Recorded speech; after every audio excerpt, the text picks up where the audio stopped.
Bonjour et bienvenue sur Insubmersible. Avoir un enfant est souvent quelque chose que l'on imagine simple, presque naturel. Et puis parfois, le chemin est un peu plus long, un peu plus complexe que prévu. Aujourd'hui, nous allons parler de PMA, la procréation médicalement assistée. C'est un parcours que de plus en plus de femmes et de couples vivent. En regardant les chiffres, j'ai trouvé qu'environ un couple sur 6 rencontre des difficultés pour concevoir aujourd'hui.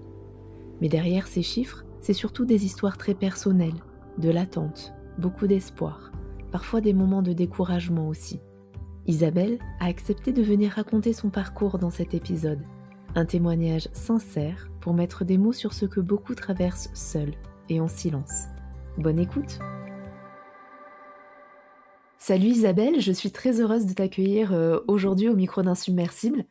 Aujourd'hui, on va parler ensemble d'un parcours que vivent de plus en plus de femmes et de couples, celui de la PMA, la procréation médicalement assistée. J'ai regardé un petit peu les chiffres en France et j'ai trouvé qu'environ un couple sur 6 est confronté à des difficultés pour concevoir et chaque année, plus de 150 000 tentatives de PMA sont réalisées. Et du coup, en fait, derrière ces chiffres, il y a surtout en fait des histoires, des attentes, des espoirs et parfois aussi des moments très éprouvants, j'imagine, quand le désir d'enfant ne se déroule pas, comme on l'avait imaginé. Merci beaucoup d'avoir accepté, de venir partager ton parcours avec nous, aujourd'hui. Mais avant de rentrer dans le vif du sujet, est-ce que tu peux, s'il te plaît, te présenter? Moi, c'est Isabelle, j'ai 36 ans et je suis maman d'une petite fille qui a bientôt 4 ans. Et du coup, je suis passée par un parcours PMA d'environ 1 an et demi. Ça paraît pas non plus si long quand j'y pense maintenant, mais en fait, quand t'es dedans, c'est très très long. Et c'est surtout l'attente en fait qui est compliquée. Voilà. Et sinon, je suis sophrologue. Voilà. Merci beaucoup. Est-ce que tu as toujours, su que tu voulais devenir maman? Ah oui, oui, oui, oui. Depuis que je suis jeune, j'ai toujours voulu être maman. Après, je voulais juste trouver la bonne personne, parce que je voulais pas non plus devenir maman à tout prix, mais je me disais, il faut quand même que je trouve la bonne personne. Et après, oui, carrément, c'était dans mon projet de vie, dans tous les cas. Et comment tu imaginais la maternité avant de commencer, ce parcours? Franchement, tout beau, tout rose, hein. Je me disais, je pense que je vais tomber rapidement enceinte, je vois pas pourquoi j'aurais un problème. Et même la maternité en soi, je trouvais que c'était assez beau. Enfin voilà, après ce qu'on montre sur les réseaux sociaux aussi, donc j'avais pas imaginé tout ce que ça pouvait engendrer. Tu avais déjà pensé même à la possibilité d'avoir un problème? J'avais quand même dans mes... je pense que c'est le stress un peu de toutes les femmes, de se dire de temps en temps, oui, ça peut être... peut-être qu'il y a quelque chose, mais un peu comme un stress qu'on pourrait toutes avoir à un Ouais, une moment. petite pensée qui te traverse l'esprit, C'est ça, mais après, je trouvais que j'étais quand même plutôt bien réglée. Enfin, bah, après, bon, quand j'essayais de penser de manière rationnelle, je me disais non, je vois pas pourquoi. J'ai pas de problème particulier, pas de problème d'endométriose ou autre, heureusement. Donc voilà. Mais ça allait quand même. et du coup, à quel moment, en fait, tu as compris que ça n'allait pas finalement être, aussi facile que ça? Alors, ça faisait quelques mois qu'on essayait. Et je me disais, maman, suivant mon cycle, c'est quand même un peu bizarre. Donc, j'ai pas attendu 1 an, par contre, parce que je suis assez, je veux que tout soit fait assez rapidement. Je suis un peu impatiente. Et puis même, je voulais juste en fait être sûre au niveau médical qu'on me dise, non, vous inquiétez pas, tout va bien, il faut du temps. Voilà, juste qu'on me rassure. Donc, je suis partie voir le gynécologue, on a fait des essais, et en fait, du coup, le verdict est tombé que malheureusement, du coup, du côté de mon mari, il y avait un problème et qu'on allait être obligé de passer par une PMA. Comment vous l'avez pris, en fait, cette information-là? Alors assez mal. Avec du recul, je me dis que moi, peut-être, je l'ai pas plutôt bien pris, mais sur le coup, je me suis dit, bon, ben, c'est comme ça, et vu que je vais avoir un enfant, on va passer par une PMA, donc passons par la PMA. Je savais pas qu'il y avait autant de taux d'échec d'ailleurs, ou je voulais pas vraiment me renseigner, mais c'est plutôt mon mari qui l'a très très mal pris psychologiquement, parce que du coup, pour lui, ça touchait à sa virilité. Donc voilà, même si bien évidemment ça n'a pas de rapport et qu'il y a beaucoup de couples, et il y a un tiers des couples en fait au niveau de l'infertilité, ça vient de l'homme, un tiers des femmes et un tiers c'est inexpliqué. Donc bien évidemment que ça peut être commun en tout cas dans la fertilité. Et moi par contre j'étais au taquet pour commencer tout de suite. Je me disais il faut pas perdre de temps parce que je savais que le parcours par contre était très long au niveau de l'attente, au niveau des cycles, enfin voilà toutes ces choses là. Est-ce que du coup, tu peux nous expliquer un peu plus? Moi, je suis pas du tout, familière, en fait, avec le parcours PMA. Comment ça se passe, en fait, concrètement? Alors, on fait des examens. Une fois que tout va bien, on commence à faire le cycle. Alors, un cycle qui n'est pas naturel, du coup, on est boosté d'hormones. Donc, c'est un cycle artificiel où normalement on doit avoir un ovocyte par femme, de manière générale, et là, on en a énormément. Après, ça dépend des femmes, on peut en avoir un peu moins. Et en fait, après, c'est là qu'on passe par une ponction, donc quand même sous anesthésie générale. Donc c'est pas rien. Et après, on a ce qui s'appelle la fécondation, in vitro, où du coup, on récupère les spermatozoïdes de l'homme et les ovocytes de la femme. Et c'est là que ça crée des embryons, dans le meilleur des cas. Il y a des femmes pour qui il n'y a pas d'embryon, malheureusement, ou il y a des cycles où ça se passe même pas bien. Elles sont soit trop stimulées, soit il se passe rien. Donc on est obligé d'attendre, soit on découvre qu'il y a un kyste. Enfin voilà, ça c'est vraiment dans le meilleur des cas, quand tout se passe bien. Du coup on a les embryons et après on attend et quand ils arrivent à maturation et qu'ils sont bien, du coup on les retransfère chez la femme, un ou deux selon le cas, pour qu'il y en ait au moins un viable et après... Et du coup, dans le meilleur des cas, un parcours PMA, ça dure combien de temps? Moi je dirais que je fais quand même partie des... Peut-être pas un an et demi, c'est quand même assez long aussi. Si ça marche du premier coup, ça arrive aussi. Ça peut aussi durer 3-4 mois, mais vraiment c'est dans le meilleur des cas. Mais bon, s'il y a des femmes qui m'écoutent, enfin franchement par rapport à ce que j'ai entendu, c'est assez rare quand même que ça fonctionne du premier coup. Après, ça dépend du parcours PMA. Parfois, il y a des femmes qui ont juste besoin d'un petit coup de pouce pour leur ovulation. Là, dans mon cas, moi, c'était vraiment précis que j'avais pas de problème de mon côté, mais que du coup, il fallait quand même créer un cycle artificiel. Donc, avec cette première FIV, bah, la première n'a pas fonctionné, donc j'ai pas été. Il y a eu quand même 2 embryons, mais qui n'ont pas été viables. Donc voilà, on sait pas, on les a transférés, mais ça n'a pas fonctionné. Après, c'est le deuxième qui a fonctionné, donc pas la première tentative, mais la deuxième sur cycle naturel. Je pense que j'étais peut-être plus détendue aussi et que Terus était quand même plus reposé. Enfin, je sais pas, j'ai pas non plus les termes, mais enfin voilà, une ponction, ça peut quand même créer peut-être plus de stress. Enfin voilà, ça a quand même été touché. Donc là, voilà, j'avais passé des vacances, j'étais plus tranquille. On a suivi mon cycle, on m'a transféré l'embryon, et là, voilà, c'est ce qui a fonctionné pour avoir ma fille. Donc voilà, je dirais 3-4 mois pour le meilleur des cas, mais vraiment c'est très rare. Je voyais de temps en temps quand même des femmes arriver au premier cycle. On attend ses règles, on fait le cycle artificiel avec la FIV. Si ça fonctionne, bah, tant mieux, on passe directement sur une grossesse. D'accord. Mais il y a des longs parcours de presque 10 ans et des femmes qui abandonnent, des femmes aussi qui passent après sur des dons d'ovocytes. Enfin voilà, après c'est... Ouais, ça peut être en fait un démarrage, la PMA, et après qui te redirige en fait vers d'autres moyens finalement de pouvoir être enceinte quand la PMA ne fonctionne pas, c'est ça? C'est ça. Après, il y a des personnes aussi qui abandonnent. Après, ce que je peux comprendre, c'est très dur, même psychologiquement, à vivre. En tant que femme, au niveau des hormones, on est toutes chamboulées, on n'est pas forcément rationnel. C'est là que j'ai changé de travail aussi. J'étais salariée en banque et c'était trop pour moi. Enfin, j'étais plus vraiment alignée et puis je pouvais plus vraiment faire semblant non plus. Par contre, ça nous permet, je trouve, d'être peut-être de se recentrer et de se dire que peut-être que c'est un mal pour un bien. Alors c'est très dur hein, ce que je vais dire parce que même moi sur le coup c'était pas un mal pour un bien, c'était très dur. Et on a surtout, sans le vouloir, beaucoup de haine, de jalousie envers les femmes qui arrivent tout de suite à tomber enceintes. Celles qui ne voulaient pas tomber enceinte mais qui tombent enceintes, ça je pense c'est le pire. Après, c'est humain, il faut se faire aider, honnêtement. Il faut voir un psychologue, une sophrologue comme moi, ou peu importe ce qui nous fait du bien, mais il faut en parler en tout cas, ou avoir un groupe de parole, ou un... Enfin, j'avais créé un compte Instagram juste pour pouvoir discuter de manière anonyme avec d'autres femmes dans ce parcours. Même il y a des termes qu'on comprend pas forcément, on n'a pas envie de déranger le médecin, c'est un autre monde en fait, voilà. Oui, on parlait un petit peu de l'impact du coup, sur le corps et j'aimerais un peu mieux comprendre aussi, comment toi tu as vécu, comment ton corps en fait il a vécu ces traitements, là et c'est vrai en fait après, tu mentionnes la partie, impact émotionnel mais, on va y revenir, juste après parce qu'effectivement c'est une part tellement importante, c'est un parcours qui est difficile. J'aimerais bien un peu mieux comprendre aussi ça, avec toi. Oui, bien sûr. Au niveau physique, par exemple, la première FIV, je pense qu'elle était peut-être pas assez forte pour moi. Ça allait dans l'ensemble. J'ai pas eu, enfin, par les piqûres que j'appréhendais un petit peu, rien de spécial. Mais la deuxième, par contre, bah, du coup, elle a été plus forte et c'est celle qui a fonctionné. Alors, physiquement, j'ai pris énormément de poids. J'ai toujours fait plus ou moins attention à mon poids. J'ai jamais été très mince, mais j'étais, on va dire, normale, enfin, une MC normale, avec beaucoup de complexes aussi en plus.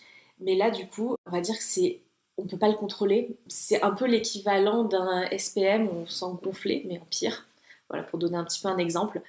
On a beau faire tout ce qu'il faut pour perdre du poids, pour faire attention à son alimentation à ce moment-là. Déjà, on a le côté émotionnel où si on est un petit peu sujet un petit peu au TCA, de vouloir manger très sucré, voilà, un peu comme moi, très compliqué de se contrôler, surtout qu'on a contrôle sur rien, donc on se dit bah voilà, enfin on va se lâcher un petit peu, donc c'est sûr qu'on est très appelé par le sucré. Et sinon, bah, du coup, on prend du poids, en fait, c'est de l'eau. Psychologiquement, on se sent déjà enceinte, alors c'est très bizarre ce que je vais dire. Donc tout le monde qui nous pose la question, ah mais du coup t'es enceinte, machin, bon déjà on le prend très mal, mais c'est vrai qu'on a le ventre gonflé un peu comme une femme enceinte déjà avant même d'être enceinte. Donc moi c'est vrai que ça a été la prise de poids, du coup les vergetures avant l'heure, alors que j'étais pas enceinte, c'est là que j'ai commencé à avoir des vergetures. Et puis j'avais quand même des petits malaises aussi, c'était pas très agréable. Il y a des femmes pour qui ça se passe bien, il y en a d'autres qui ont des maux de tête aussi. Voilà, je pense que c'est un peu nos problèmes qu'on a en général qui sont accentués, je pense. Je sais pas trop. Pour d'autres, peut-être ça se passe très bien. Mais c'est vrai que c'est un peu ce qui revient souvent, c'est la prise de poids. D'accord. Et du coup, sur la partie, impact émotionnel, finalement, avec le recul, qu'est-ce qui a été le plus difficile pour toi dans ce parcours? Je pense que c'est l'attente. Un peu comme toutes les femmes en PMA, c'est quand on nous dit ça marche pas, il faut attendre. Et quand il faut attendre, ce qui est normal pour le corps aussi, pour qu'il se repose, c'est 3 Il faut attendre avant d'en refaire une, c'est ça que tu veux dire? Là, j'en ai parlé récemment, mon gynécologue il m'a dit 3 mois, mais moi, il me semblait qu'à l'époque, en tout cas quand je l'ai fait en 2020-2021, c'était plutôt 6 mois qu'on demandait d'attendre. Alors, il y a l'attente que nous, on souhaite, et il y a aussi l'attente, du coup, rendez-vous médecin aussi. Moi, je l'ai fait dans le privé. Après, je pense que dans le public, il y a quand même plus de demandes, donc peut-être il y a une attente plus longue. Et puis pour que le corps aussi se remette, donc c'est tout à fait normal, mais quand on a ce désir d'enfant, c'est pas comme une femme, on va dire, qui n'a pas de problème et qui va dire bon, bah, c'est pas grave, le cycle prochain, je vais recommencer. Là, c'est bah non, c'est pas le cycle prochain. Il faut attendre 6 cycles, enfin 6 cycles à peu près, 6 ou 7. Il faut aussi bah, du coup calculer, se dire bon, bah, là, peut-être que j'ai un mariage, là, je vais peut-être partir en vacances, donc non, parce qu'on n'a pas envie de trimballer les aiguilles, enfin, on n'a pas envie d'avoir aussi un choc émotionnel, que ça fonctionne pas, enfin voilà, il y a tellement de choses à calculer que c'est pesant, vraiment. Oui, tu peux pas, en fait, te laisser aller et te dire, «Ben, ça viendra quand ça viendra». En fait, tu as ce désir d'enfant qui est tellement fort et du coup, tu es dans un parcours médicalisé que tout est finalement très organisé. Exactement. Puis on devient un peu aigri aussi, hein. Moi j'assume complètement. Il y avait des moments où je supportais plus les enfants alors que j'ai toujours aimé les enfants et puis j'ai ma mère en plus qui est assistante maternelle donc j'ai toujours vu les enfants un petit peu avec nous et c'est vrai que je commençais un petit peu quand je voyais les autres, enfin, des enfants que je connaissais pas hein, bien sûr, les enfants des voisins, enfin, ou de l'extérieur, enfin on a toujours ce côté où on commence c'est pour ça que j'ai dit que je comprends vraiment les femmes qui passent par là et qui parfois deviennent aigries et qui veulent plus parce que c'est tellement pesant que je pense que notre corps se protège, notre mental se protège aussi, et c'est complètement normal. Donc, limite, on change un peu de personnalité. Moi, au bout d'un moment, je voulais, en fait, à l'époque, c'était très tabou pour moi, je voulais pas parler de mon parcours PMA, parce que je trouvais ça très personnel, surtout au travail. Puis j'avais tout le temps mes collègues, quand j'étais salariée, qui me demandaient mais du coup là, t'es enceinte, mais vous faites quoi? Et vous avez essayé ça? Toujours des plantes miracles alors que personne n'a demandé. C'est pas comme si j'avais demandé est-ce que tu connais une plante miracle? Parce que surtout que je m'étais mariée quelques temps avant, donc c'était la suite logique, j'ai 30 ans, enfin voilà. Donc tout le monde se permettait un petit peu de m'embêter avec ça. Après ma famille, ça allait vraiment, personne me posait trop la question, donc c'était très bien. Mais c'est vrai que les autres, franchement, par contre, c'était... moi, personnellement, j'essaie de faire attention. J'espère que je blesse personne parfois en posant la question, mais vraiment, dans la mesure du possible, j'essaie de pas demander à une femme si elle veut avoir un enfant ou pas, parce que c'est très... je sais qu'il y a tout derrière, et parfois, il n'y a même pas que le parcours PMA. Parfois, c'est juste, j'ai pas envie, je me sens pas prête, j'ai l'appréhension parce que dans ma famille, il y a eu voilà, d'autres problèmes. Voilà, il y a plein de choses, quoi. Je suis exactement comme toi, en fait, Oui, moi, aussi. je pose plus la question. Parce que je me dis, en fait, on ne sait pas ce que la personne, elle est en train de vivre. Comme toi, en fait, si bien elle en a pas envie, mais si bien elle est en train d'essayer depuis un moment. Oui, Elle aussi. a peut-être vécu aussi un arrêt, naturel de grossesse. Du coup, je trouve que c'est tellement, personnel et puis cette question qui franchement, je pense que quand les gens la posent, elle est pas malveillante, mais Oui. ce que ça peut provoquer après, bah, ça peut être aussi très, dommageable finalement donc comme toi, je me retiens maintenant. C'est clair. Oui, je pense que c'est vrai, en plus c'est pas malveillant. Je pense que j'ai dû la poser cette question quand j'étais plus jeune et pas du tout dans ce parcours-là, parce que je me revois en plus demander à des amis, mais du coup, mais bon, heureusement c'était pas une personne. Maintenant que j'y repense, je pense pas qu'elle était en parcours PMA, c'était juste que c'était pas le bon moment. Mais bon, c'est vrai que je me dis au final, waouh, vaut mieux ne pas poser ce genre de questions. Et du coup, quand tu repenses à ton parcours PMA, est-ce qu'il y a un moment, en fait, où tu te dis: «Bah, ce moment-là, je ne l'oublierai jamais»? Pendant le parcours ou quand on a eu la bonne nouvelle? Ah bah, oui, ça peut être ça aussi. Ouais, parce que pendant le parcours, pas trop, c'était pas très agréable du tout en fait. J'avais beaucoup de up and down en fait. J'avais des moments où j'étais très heureuse. Enfin, je sais pas, je pense que c'est les hormones réellement. Et il y avait des moments où j'étais vraiment pas bien. Oui, après, du coup, c'est quand on a eu la bonne nouvelle, vraiment, quand ça a fonctionné pour ma fille. Tous les deux, on était tellement contents. Et je pense qu'on pensait même pas à tous les trucs un peu négatifs de ça peut s'arrêter. Je pense qu'on était tellement dans notre bulle que pour moi, c'est bon, c'est genre je suis enceinte. Et puis j'en parlais en plus récemment à une amie. J'ai dit le premier trimestre, j'avais même pas le temps de stresser parce que j'étais tout le temps en train de vomir. Voilà. C'était pas très agréable, mais par contre, au moins, je pense à autre chose, quoi. Et après le premier trimestre, pour moi, c'était acté, alors que malheureusement, il se peut voilà, que ça s'arrête aussi. Mais je pense que je voulais pas du tout être dans ce truc-là. Pour moi, voilà, ça va marcher. Et au pire, je vais accoucher à l'avance, mais voilà, pas autre chose. Voilà, ça a été vraiment le plus beau moment. Et tous les rendez-vous chez le gynécologue, je les aimais trop. Alors, ceux et celles qui nous écoutent ne voient pas ton sourire, mais effectivement, on voit en fait que ce moment-là où vous avez appris la nouvelle, bah, ça t'a rempli d'émotions, c'est super beau à voir. Merci. Et du coup, est-ce que ce parcours en tant que couple, en fait, il vous a plutôt rapproché ou il vous a quand même bien mis à l'épreuve? Alors, c'est très compliqué à expliquer. Sur le coup, j'ai vraiment envie de dire qu'il nous a pas du tout rapprochés. Bien au contraire, bah, c'est là que les disputes ont commencé. On va dire même avant même que le postpartum, parce que ça c'est encore un autre sujet. C'est là où voilà, on apprend vraiment à se connaître, je pense, avec le manque de sommeil et tout ça. Mais en tout cas, ça nous a permis d'une autre manière de nous rapprocher et de savoir que notre couple était solide. Je le dis parce que en soi, j'avais pas de problème et il y avait des moments où ben voilà, quand on s'entendait pas, j'avais des idées comme ça qui me venaient, je me disais mais en fait je pourrais le quitter et trouver quelqu'un d'autre et ne pas avoir à subir tout ce parcours-là. Et d'un autre côté, je me disais mais en fait on s'aime et je l'aime tellement fort que jamais de la vie ce serait quelqu'un d'autre et c'est avec lui en fait. Et j'ai pas envie d'avoir un autre enfant pour avoir un autre enfant avec quelqu'un d'autre et c'est lui et pas quelqu'un d'autre.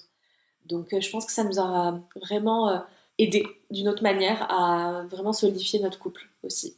À voir qu'on est un couple solide et pas c'est une amourette et on se met ensemble, on se marie et c'est tout beau et au final la première difficulté on se sépare. On a traversé les épreuves ensemble, c'était très compliqué, clairement. J'ai dit sur le coup, je pense pas que je t'aurais dit ça. Mais là, avec du recul, je me dis oui, clairement, c'était voulu des deux côtés en plus. Et du coup, votre entourage, il a joué quel rôle pendant ce parcours PMA? Est-ce que vous en avez parlé pour avoir du soutien ou est-ce que, vous l'avez plutôt gardé pour vous? Moi, personnellement, je voulais vraiment le garder pour moi. Par contre, après la famille, j'en parlais assez facilement, la famille proche. Mais après, c'est vrai que les amis, moi, j'évitais. Après, je sentais que mon mari avait plus besoin de parler. Après, moi c'est vrai que moi, j'ai aucun mal aussi, par contre, à me faire aider d'un autre côté. Donc, j'avais une sophrologue, ce qui m'a aussi donné envie de devenir sophrologue par la suite, parce que ça m'a tellement aidé. Visualisation, enfin, toutes ces choses-là pour ancrer. Bref. J'avais une psychologue aussi. Pareil, j'ai eu aucune honte à dire que j'étais suivie, parce qu'heureusement qu'elle était là, d'ailleurs, pour m'aider à traverser tout ça, parce qu'on a toutes les émotions qui arrivent, et heureusement qu'on a quelqu'un de neutre qui nous dit non, mais ça, c'est ça, enfin, tout va bien, un petit peu. Après, oui, je pense que c'était plus mon mari qui avait du mal, et parfois aussi, le truc qui m'embêtait un petit peu, donc c'était pas du tout malveillant de leur part, mais à certains amis, quand j'en parlais, il y avait beaucoup de questions derrière. Et parfois, t'avais juste pas envie de te replonger encore dans l'histoire, de te dire voilà, il y a ça, et de rentrer dans les détails un peu techniques en plus. Et après, comme j'ai dit, c'était pas malveillant, c'est juste que c'est vrai que c'est un manque de. On connaît pas en fait, tout simplement. Et comme moi, je connaissais pas, donc voilà, aucun problème. Mais c'est vrai que parfois, je préfère le garder pour moi et me dire oui, bah, je tomberai enceinte plus tard, on verra, pas maintenant. Voilà, j'ai d'autres priorités dans la vie pour le moment, même si c'était pas Ouais, vrai. t'éluder un peu la question et pour Ah, passer à autre chose. oui. Et du coup, tu parlais, de soutien et du fait que tu as été, aidée par une sophrologue, qui t'a donné, envie de le devenir toi-même et par, une psychologue. Quels sont les autres soutiens, en fait, vers lesquels on peut se tourner? Est-ce que tu sais? Alors, il y a les soutiens, enfin, parce que moi j'ai tellement tout essayé. Il y a l'aide, on va dire, à la procréation aussi, du coup, pour aider en PMA, plus créer le nid du futur bébé. Je sais que je suis partie voir une ostéopathe spécialisée vraiment là-dedans, à mon mari aussi, du coup, parce que c'est pas très connu, mais bon, quand j'en ai parlé, elle m'a dit oui, moi aussi je peux travailler là-dessus. Après, magnétiseuse, enfin voilà, toutes ces choses-là. Réflexologue plantaire aussi. Je crois que j'ai pas fait d'hypnothérapie. Sophrologie, c'était plus pour du coup visualiser le bébé qui vient vraiment dans le ventre. C'est vraiment plus dans le parcours PMA. Après, au niveau du soutien de cette manière-là, c'était vraiment mon groupe de parole.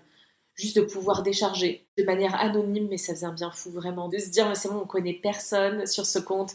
On peut parler de manière très libre. Vraiment des sujets très tabous que j'aurais jamais abordé avec personne. Et même au final, tu voyais un peu que les autres femmes parlaient un peu de la même chose. Tu te dis, ah, mais c'est bon, je suis pas la seule, c'est bon, je suis pas folle. Parce qu'en plus, moi, dans mon entourage, j'avais personne qui passait par là. Vraiment, j'étais la seule. J'ai même, du coup, grâce à ce réseau-là, me suis rapprochée d'une fille qui traverse exactement la même chose que moi, donc on est devenus amis par la suite. Mais bon, c'est juste un cas à part, mais sinon, enfin, voilà, c'est vraiment de manière anonyme, c'est super. Et du coup, tu parlais de tabous. Quels sont, finalement, les principaux tabous que tu as découverts? Ouf, il y en a beaucoup.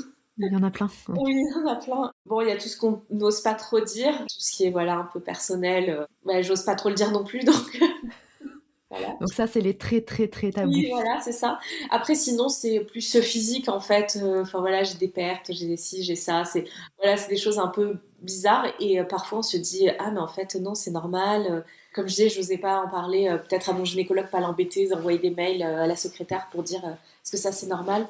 Enfin voilà, après, c'est pas forcément que moi, mais d'autres filles, par exemple, qui sont passées par là, de dire est-ce que vous aussi, vos mecs ont plus de mal, enfin voilà, est-ce que ça, au niveau sexuel, enfin voilà, toutes ces choses-là, parce que bon, j'ose pas en parler, mais c'est pas que ça en fait, c'est tout un ensemble aussi. Est-ce que ça vous a. Il y a beaucoup de couples qui se sont séparés, c'est ça que je voulais te dire, surtout. Alors ça arrivait très souvent, surtout sur mon Instagram. Du coup de PMA, tu voyais, mais vraiment sans exagérer, au moins une fois par mois, une annonce de notre couple n'a pas tenu. Et vraiment, pour l'avoir vécu, c'est quelque chose que tu peux comprendre à 100%. Parce que combien de fois, nous, on s'est dit, on va se séparer, en fait, c'est pas possible. Pas que par rapport à ça, mais que quand t'es dans l'attente de quelque chose qui n'arrive pas, quand tu sens que toi-même, t'es boosté d'hormones et que ton mari, bah, du coup, il fait rien. Enfin, il fait rien. C'est pas de sa faute non plus, mais tu te dis, mais c'est moi qui fais tout le travail. Et surtout quand tu dis, bah, c'est de sa faute. Oui, il l'a pas voulu non plus, mais dans le couple, je Donc comprends ce que tu veux voilà, dire. et surtout quand t'es en tension, c'est des choses qui peuvent sortir et voilà. Après il y a d'autres personnes aussi, comme j'ai dit, c'est pas du tout malveillant, mais quand t'en parles un petit peu, moi c'était surtout à des professionnels. Par exemple, j'ai fait un drainage, je faisais beaucoup de drainage lymphatique, surtout à l'époque pour éliminer l'eau, m'aider un petit peu à perdre aussi du poids. Bah, du coup, tu en t'en parles de ton parcours, tu dis oui, bah du coup je suis un peu gonflée. Là t'as moins de mal à parler de ça parce que j'ai fait beaucoup de stimulation, donc voilà, donc c'est de l'eau, voilà, il faut juste qu'on aide à partir. Ah, mais du coup, t'en veux pas à ton mari parce que c'est de sa faute et tout. Tu te dis, waouh, on te balance ça comme ça en pleine figure. Et je suis là, oui, je m'attendais pas du tout. Bah, je sais pas comment dire. Enfin, tu sais pas trop quoi dire d'ailleurs. Parce que on te dit, mais en fait, ça, c'est la vision des autres, tu vois, de manière complètement neutre. Enfin, neutre ou pas, ils entendent l'histoire et ils se disent, ah bah, du coup, t'as ça. Bon, j'en ai eu plein, hein, franchement. Je m'a aussi dit, dans les tabous, des choses qui ne se disent pas, mais t'as pris beaucoup de poids, il faudrait que t'en perdes avant le prochain essai et tout. Je vais leur dire, mais en fait, tu penses que j'essaye pas, en fait, depuis. Mmh. Bien sûr que je sais que c'est stressant. En plus, il y a des femmes qui peuvent même pas, ça dépend des centres. Moi, ça va, ils étaient pas du tout embêtants là-dessus. Il faut que tu t'atteignes un certain poids. Et en même temps, je peux comprendre aussi, avant d'avoir un nouvel essai.